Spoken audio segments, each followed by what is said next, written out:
Good morning, everybody. Topic thermodynamics, basic part 1, semester 2, paper number 3, physical chemistry.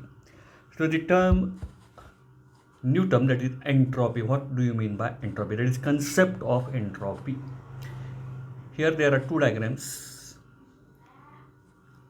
This is for W1, this is for W2. Conversion of heat into work. तर हीटचं इथं वर्कमध्ये conversion होत असलेलं तुम्हाला दाखवलं. तर इथं जे काय गॅस मोलेक्युल्स आहेत, हे मोलेक्युल्स हे सगळे डायरेक्ट ह्या पिस्टनला काय करतात, पुढे ढकलतात. इथे जर हीट दिली तर हे पिस्टनला वर ढकलतात आणि हा पिस्टन इथं थोडा वर दिलेला दिसतो. पण ह्या डायग्राममध्ये इथं जर ह्या गॅस मोलेक्युलला हीट दिली तर इथं काय होतं बघा, ही स्टेप अशी विचारात घेतलेली आहे की ह्या मोलेक्युलची एनर्जी याला मिळते, याची याला मिळते, याची याला मिळते इकडं, आणि सगळे मिळून मग ह्या पिस्टनला वर ढकलतात. याची हा वॉलला थडकतो, वॉलला थडकून परत हा एनर्जी देतो.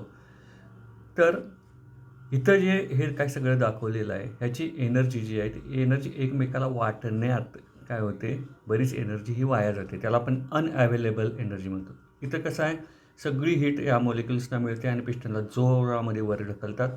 इथं एकमेकाला वाटण्यातच एनर्जी गेलेली आहे. काही वॉलला वाटली गेली, काही एकमेकात वाटली गेली. इथं कमी एनर्जी मिळाली हा पिस्टनला वर ढकलण्यात, आणि हा पिस्टन थोडासा वर गेलेला आहे. इथं बघा जास्त वर गेलेला दिसतो. इथून इथं ही पोझिशन आणि इथून ही पोझिशन बघा. म्हणजेच इथं हे जे वर्क आहे हे वर्क जास्त झालेलं आहे W1, आणि इथं काय झालेलं आहे W2, हे वर्क कमी झालं आहे. So W1 is greater than W2.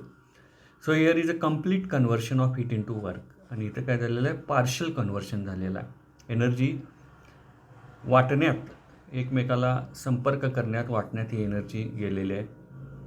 त्यामुळे इथं पार्शल कन्व्हर्जन झालेलं आहे. So that indicates the value of W1 is greater than W2. Heat absorb by the gas molecules.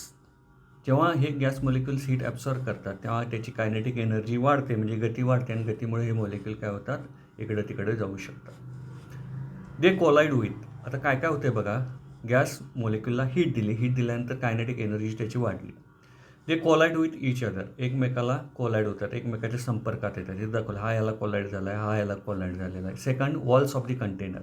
हा वॉलला इथे थडकलेला आहे, परत इकडचा हा वॉलला थडकेल, walls of the container and face of the piston. आणि मग नंतर काय केलेलं आहे, ह्या पिस्टनच्या आतील बाजूला लागला आणि पिस्टन वर गेलेला आहे. म्हणजे कायनेटिक एनर्जी जर मोलेक्युलने ॲब्सॉर्ब केली तर 3 प्रकारे वाटली जाते. एकमेकाला संपर्कात येतात, एकमेकाला थडकतात, ह्या वेसलच्या आतल्या भिंतीला थडकतात, आणि ह्या पिस्टनला थडकतात. अशा पद्धतीने वर्क होतं. The first and second step, पहिली स्टेपमध्ये इच अदर आणि walls of the container. First and second step of collision is not effective for expansion. एक्सपान्शनसाठी नव्हतं, या भिंतीला थडकला इथं, एक्सपान्शनला त्याची एनर्जी वापरली गेली नाही. एकमेकाला थडकला, वापरली गेली नाही. पण इथं काय झालं, डायरेक्ट वापरली गेलेली आहे वर्क करण्यासाठी. The first and second type of collision is not effective for expansion. In this case, fraction of heat is not utilized for expansion. It is used for case first and case second, म्हणजे एकमेकाला थडकण्यात आणि आतल्या भिंतीला थडकण्यात. So some heat goes waste for randomness of molecules called as unavailable energy, and this unavailable energy is called as entropy. म्हणजे जी energy उपयोगात येत नाही आहे अशा एनर्जीला अनअवेलेबल एनर्जी, अशा एनर्जीला एंट्रॉपी म्हणतात.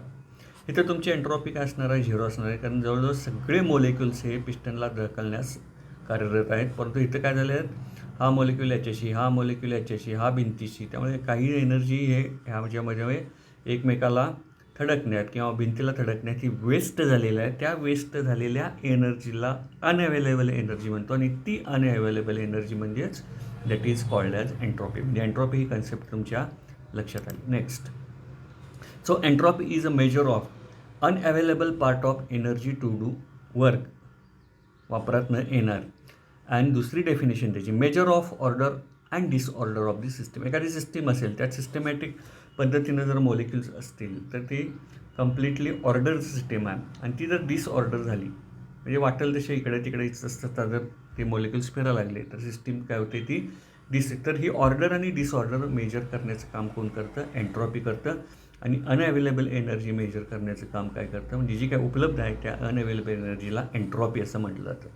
मॅथमॅटिकली तो कसा डिफाईन केला जातो, Change in entropy ds is equal to dq reversible divided by d, that is amount of energy absorbed at a constant temperature. So the ratio of heat change to the temperature, heat change म्हणजे Q reversible, त्याला heat change म्हणतो आपण, आणि with to the temperature म्हणजे T, at which heat change occurs. So change in entropy mathematically that is D Q reversible process आहे, दोन्ही बाजूने आहे, फॉरवर्ड रिॲक्शन आहे, बॅकवर्ड रिॲक्शन आहे. अशा सिस्टीमला जेव्हा एनर्जी डी क्यू ॲब्सॉर्ब करते एका पर्टिक्युलर टेम्परेचरला, त्याचे जी रेशोची जी काय व्हॅल्यू येते तेव्हा म्हणजे change in entropy. The entropy change from state first to state second. Initial स्टेटची एंट्रॉपी, फायनल स्टेटची एंट्रॉपी, दोन स्टेटमध्ये एंट्रॉपी आपण मेजर करू शकतो.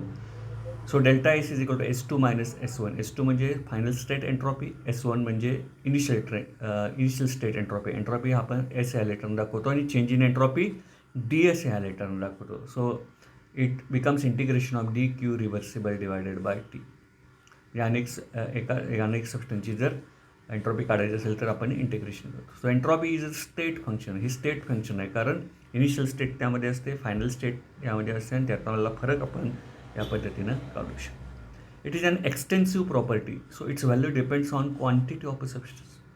एक्सटेन्सिव्ह प्रॉपर्टी, की ज्या प्रॉपर्टीमध्ये एखाद्या त्या सिस्टीमची व्हॅल्यू ही क्वांटिटीवर अवलंबून असते, क्वालिटीवर अवलंबून नसते, म्हणून त्याला आपण काय म्हणतो एक्सटेन्सिव्ह प्रॉपर्टी. आणि दुसरी प्रॉपर्टी आहे ती इंटेन्सिव्ह. इंटेन्सिव्ह कशावर असते?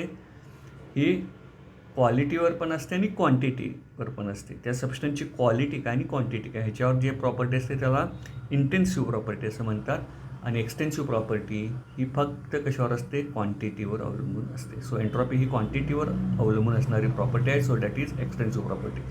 त्याचं युनिट आहे जूल पर केल्विन. म्हणजे अमाऊंट ऑफ हीट ॲब्सॉर्ब आपण बघितलं ही जूल्समध्ये मेजर केलं तर टेम्परेचर केल्विनमध्ये, आणि टेम्परेचर खाली असल्यामुळं पर केल्विन इथं आलेलं आहे. So unit is joule per kelvin. If substance is 1 मोल, जेव्हा 1 मोल सबस्टन्सनं एनर्जी ॲब्सॉर्ब केलेली असते तर त्याची एंट्रॉपीचं युनिट काय येईल? जूल पर केल्विन पर मोल. एका मोल म्हणजे पर मोलनं ॲब्सॉर्ब केलेलं आहे. तर ही एंट्रॉपीबद्दल थोडी इंट्रोडक्शन आहे. Next, physical significance of entropy म्हणजे काय बघूया. So entropy as a measure of order and disorder, पहिली गोष्ट. Second, entropy as a measure of unavailable energy, हे आपण बघितलेलं आहे. आणि एंट्रॉपी अँड प्रॉबॅबिलिटी, ह्या तीन ABC ह्या तीन क्रायटेरियाच्या माध्यमातून एंट्रॉपीची फिजिकल सिग्निफिकन्स म्हणजे त्याचं महत्त्व आपण बघणार. सो पहिली गोष्ट, entropy as a measure of order and disorder. Solid जर पाहिलं तर यामधले मोलिक्युल्स परफेक्ट अरेंज असतात. इंटरमोलिक्युलर डिस्टन्स एक असं असतं, सेम असतं. याला ऑर्डर्ड सिस्टीम म्हणतात, परफेक्टली ऑर्डर. म्हणजे NCCमध्ये मुलं जशी रांगेत व्यवस्थित उभारतात त्याला पण ह्या सॉलिडला जर हीट केलं तर हे पार्टिकल इथंच पसरतात, यामधलं अंतर वाढतं. थोडीशी ऑर्डर इथं बिघडलेली आहे. आणि गॅसेसमध्ये परत ह्याला आपण हीट केलं तर इथं ऑर्डर पूर्णतः बिघडलेली आहे. म्हणजे सॉलिड, लिक्विड आणि गॅसमधला फरक आपल्याला माहीत आहे. इथं परफेक्ट ऑर्डर आहे, इथं ऑर्डर थोडी कमी झालेली आहे, लेस ऑर्डर, आणि इथं लिस्ट इथं कमी झालेलं आहे. So disorder increases with increase in temperature. हे टेम्परेचर सॉलिड टू लिक्विड वाढलं, लिक्विड टू गॅस वाढलं, टेम्परेचर वाढलं, नंबर ऑफ मोलिक्युल्स, हे काय झालं इथंच तथा ऑर्डर बिघडली याची, from solid to liquid to gas. Spontaneous processes are always accompanied by increase in disorder, randomness or CHAOS of the system. तर इथं तुम्हाला लक्षात आलेलं आहे, सॉलिड लिक्विड गॅसकडे आपण जाऊ, टेम्परेचर वाढलं और डिसऑर्डर वाढली. ही डिसऑर्डर मेजर करण्याचं काम कोण करतं? एंट्रॉपी करतं. तर spontaneous process are always accompanied by increase in disorder. म्हणजे टेम्परेचर स्पॉन्टेनियस प्रोसेस जास्त असल्यामुळं त्यामध्ये डिसऑर्डर ही वाढते, रँडमनेस वाढतो. म्हणजे रँडमनेस म्हणजे या मोलिक्युलची गती वाढते. इथं सगळे बांधलेले आहेत एकत्र, हे थोडेसे हललेले आहेत, आणि गॅसेसमध्ये तर सगळेच मोलिक्युल्स हलतात. म्हणजे रँडमनेस त्याचा काय झालेला आहे? वाढलेला आहे.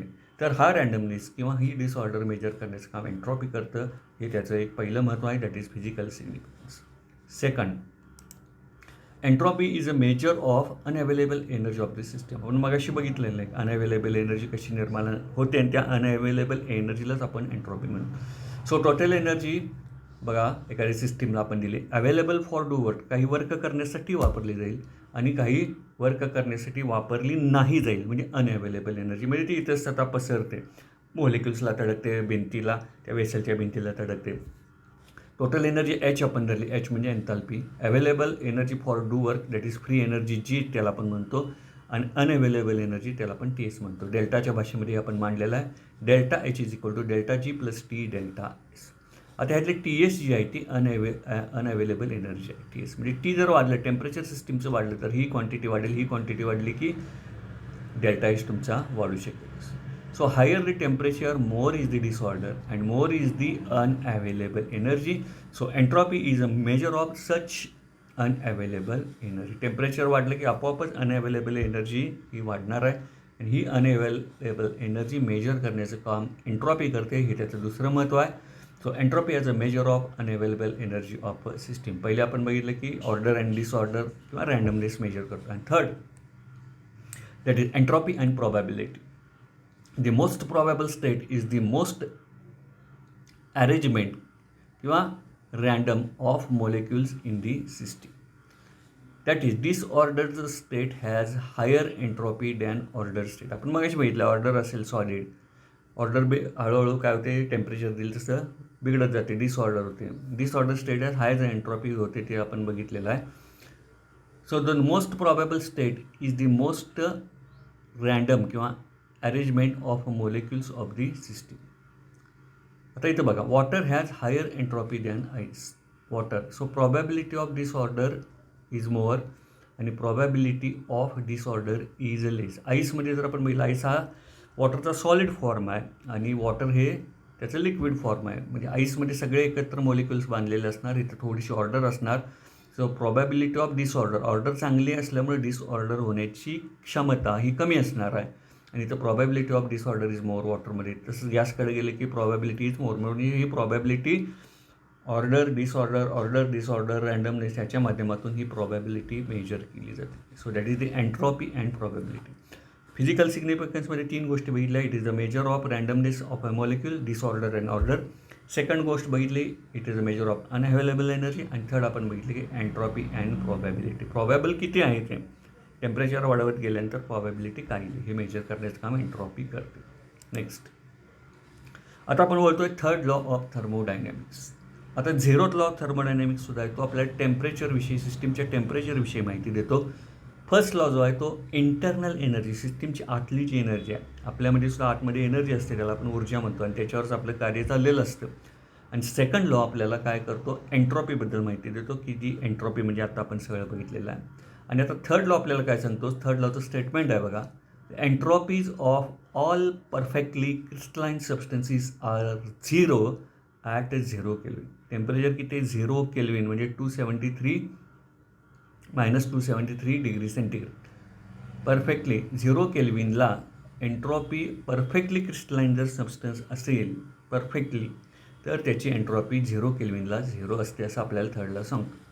So the change in entropy approaches to 0 at temperature reduces. काय वाक्य म्हटलं बघा, change in entropy approaches to 0 as temperature reduces. आता गॅसबाबत टेम्परेचर असतं, गॅसचं लिक्विड झालं, कुलिंग झालं, टेम्परेचर कमी, लिक्विडचं कुलिंग झालं, सॉलिड केलं आपण, म्हणजे सॉलिडमध्ये सुद्धा काय आलं, टेम्परेचर फार कमी आलं. म्हणजे temperature gas to liquid to solid आहे, टेम्परेचर कमी झालं, आणि टेम्परेचर कमी झाल्यामुळं काय होतं, change in entropy approaches to 0. म्हणजे गॅसचं लिक्विड, लिक्विड टू सॉलिड, म्हणजे तिथं परफेक्टली क्रिस्टलाइन सॉलिड, आणि अशाची एन्ट्रॉपी काय असते, 0 असते. हेच आपल्याला थर्डला सांगतो.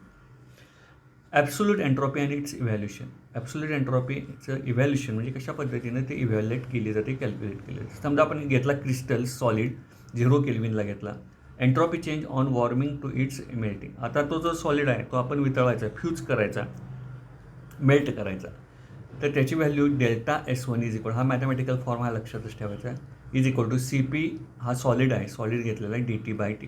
आता 0 केल्विन टू TF म्हणलेलं आहे, TF म्हणजे टेम्परेचर ऑफ फ्युजन, फ्युजन म्हणजे वितळणे, हा फॉर्म्युला आला. Therefore entropy change due to melting point of solid, solid melt झाला तो ह्या भाषेमध्ये मांडला गेला, delta S2 is equal to delta HF/TF. आता हा सॉलिड मेल्ट झाला, मेल्ट झाल्यावर त्याचं लिक्विड झालं, लिक्विड झालं की ते लिक्विड बॉईल होणार. आता बॉइलिंग टेम्परेचरला आपण TB म्हटलं, म्हणून डेल्टा S3चा फॉर्म्युला आला, fusion temperature to boiling temperature.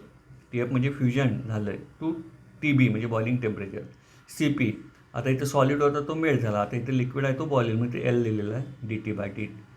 आणि entropy change due to vaporisation of liquid, लिक्विडचं काय झालं, व्हेपर झालेलं आहे आता बॉईल केल्यामुळं, म्हणून डेल्टा S4च्या भाषेमध्ये डेल्टा HV/TB. V म्हणजे व्हेपरायझेशन आणि TB म्हणजे बॉइलिंग पॉईंट. इथं F म्हणजे फ्युजन आणि TF म्हणजे टेम्परेचर ऑफ फ्युजन म्हणजे melting point. Next, finally the gas is warm to 298 kelvin. तो गॅस जो तयार झाला, सॉलिडचं मेल्ट होऊन लिक्विड झालं, लिक्विडचं बॉईल होऊन गॅस झाला किंवा वेपर झाला, आणि हा जो गॅस आहे तो delta S5 boiling point temperature to 298 kelvin, CP. G म्हणजे गॅस, dt/t हा फॉर्म्युला आला.